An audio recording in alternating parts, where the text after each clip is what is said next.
কালী পুজোর দিন আমরা সবাই মিলে রেডি হয়ে বেরিয়ে পড়েছি আমাদের আশেপাশের ঠাকুরগুলো দেখার জন্য। আমাদের বাড়ির আশেপাশে প্রায় 1 কিলোমিটারের মধ্যেই কিন্তু 4-5টা ভীষণই ভালো ভালো ঠাকুর হয়। সেজন্য প্রত্যেক বছরই আমি বিয়ের পরেও এখানেই চলে আসি পুজোটা কাটানোর জন্য। এখানে প্রথমেই চলে এসেছি একটা প্যান্ডেলে। দেখো এখানে আকাশ, এটা হচ্ছে মিঠি, ওরা হচ্ছে রানী দিদির ছেলে মেয়ে, ওরা এসছে বিহার থেকে ওদের মামা বাড়িতে এখানে। ওরাও আমাদের সাথে ঠাকুর দেখছিল, আমরা সবাই মিলে খুব সুন্দরভাবে ঘুরেছি। এটা হচ্ছে এই প্যান্ডেলের মায়ের প্রতিমা। এই ঠাকুরটা দেখার পরে আমরা চলে গেছিলাম দিশারি সঙ্গের দিকে। দিশারি সঙ্গে দেখো কতটা লাইন হয়েছে, লাইন দিয়ে এখানে ঠাকুর দেখতে হচ্ছে। এখানে কিন্তু প্রচুর ভূত দাঁড়িয়ে আছে প্যান্ডেলের ভেতর। তো এখানে এত লাইন দেখে ভাবলাম চলো দেখা যাক কোনো চেনাশোনা কাউকে দেখতে পাই কি না, কারণ আমরা যেহেতু এখানকারই লোক, আমাদের প্রত্যেকটা প্যান্ডেলেই কোনো না কোনো বন্ধুবান্ধব আছে, তো তাদের দৌলতে আমরা প্রত্যেকটাতেই ভিআইপি এন্ট্রি দিয়ে ঢুকে গেছি।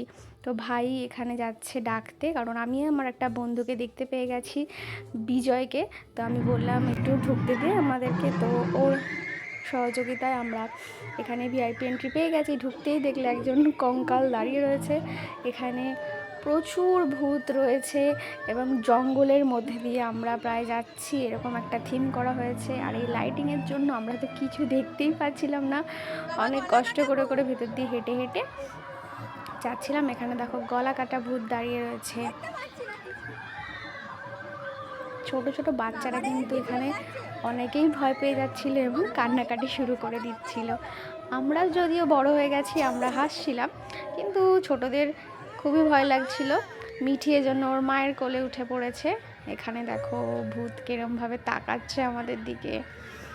এখানে একটা ভূত ছিল, সে তো প্রায় আমাকে রাস্তা আটকে দিয়েছে, যেতেই দিচ্ছিল না। তোমরা ভিডিওতে নিশ্চয়ই দেখতে পাবে, লাইটিংয়ের জন্য একটু অসুবিধা হচ্ছে। এই দেখো কেমন হাই করছে ভূতটা।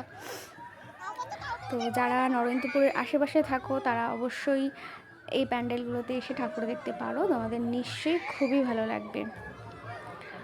এখানে প্রচুর ভূতদেরকে পার করে করে তোমাকে মায়ের দর্শন করতে হবে। আমরা এখনো পর্যন্ত মা কালীর দর্শন পাইনি। এই দেখো রানী দিদি এই ভূতটা দেখে প্রচণ্ড ভয় পেয়ে গেছিলো। আমরা আস্তে আস্তে এগিয়ে চলেছি আর বিভিন্ন রকমের ভূতকে পার করে করে ঠাকুরের দিকে এগিয়ে চলেছি।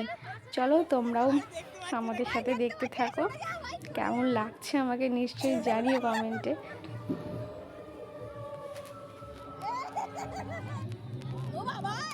এই দেখো এই ভূতটাই আমাকে যেতে দিচ্ছিল না, বারবার হাত বাড়িয়ে আমাকে দাঁড় করিয়ে দিচ্ছিল। আমি তো যেতেই পারছিলাম না, এমন করছিল। কিন্তু ভীষণ ভালো অ্যাক্টিং করছিল কিন্তু এই ভূতেরা।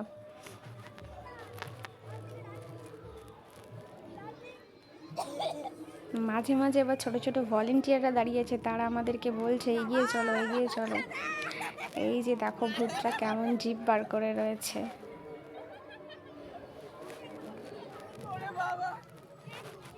এখানে ফাইনালি এবার আমরা মায়ের দর্শন করতে পারবো, আমরা চলে এসেছি। দেখো তোমরাও দর্শন করো। এই হচ্ছে আমাদের দিশারি সঙ্গে মা কালীর প্রতিমা। তারপর আমরা চলে গেছিলাম পোড়ামাঠে।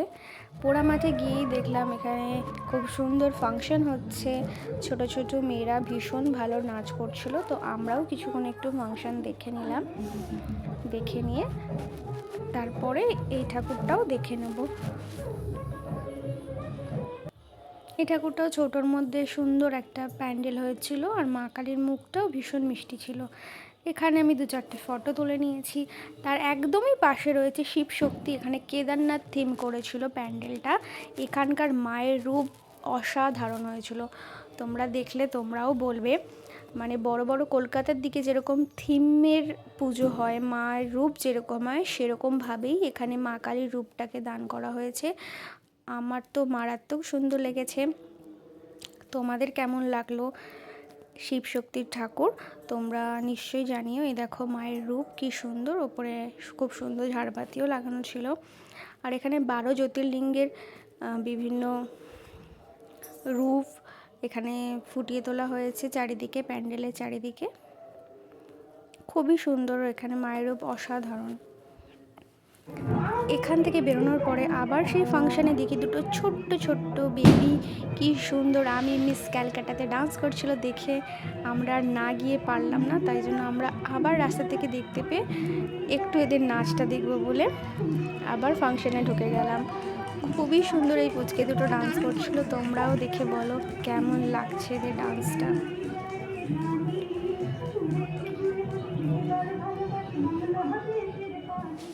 এই পুচকে দুটো ডান্স দেখে আমরা চলে গেলাম নেক্সট ইয়ংস্টার ক্লাবের দিকে।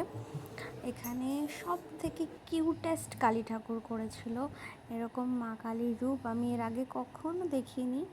সামনে থেকে দেখে মনে হচ্ছিল মা কালীকে কোলে করে বাড়ি নিয়ে গিয়ে একটু আদর করে দিই, এত মিষ্টি। তোমরাও দেখো মায়ের এই মিষ্টি কিউট রূপটা। তোমাদের কেমন লাগলো কমেন্টে আমাকে নিশ্চয়ই জানাবে।